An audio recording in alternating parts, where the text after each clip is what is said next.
წონაში კლებისთვის დღეს ორი არაქირურგიული მეთოდი გამოიყენება: კუჭის ბალონირება და ენდოსკოპიური ბოტოქსი. ორივე პროცედურა ენდოსკოპიურად ტარდება და პაციენტს წონის ეტაპობრივად და ჯანსაკლებაში ეხმარება, თუმცა მოქმედების მექანიზმი განსხვავებულია. ენდოსკოპიური ბოტოქსის დროს კუჭში შეყავთ სპეციალური პრეპარატი, რომელიც მადის შემცირებას უწყობს ხელს.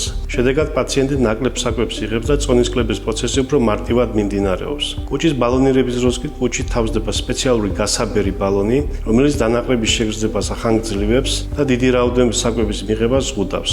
პროცედურა გრძელდება 25-30 წუთი. ბალონი კუჭი 6 თვემდე რჩება და შემდეგ ენდოსკოპიურად ხდება მისი ამოღება. რომელი მეთოდია თქვენთვის უფრო ეფექტური, ეს ინდივიდუალურად განისაზღვრება ექიმის კონსულტაციის შემდეგ. ორივე პროცედურა ბოჭორიშვილის კლინიკაში თანამედროვე იაპონური აპარატურით Olympus EVIS X1 CV 1500-ით ტარდება. დამატებითი ინფორმაციისთვის და კონსულტაციის დასაგეგმად დაგვიკავშირდით.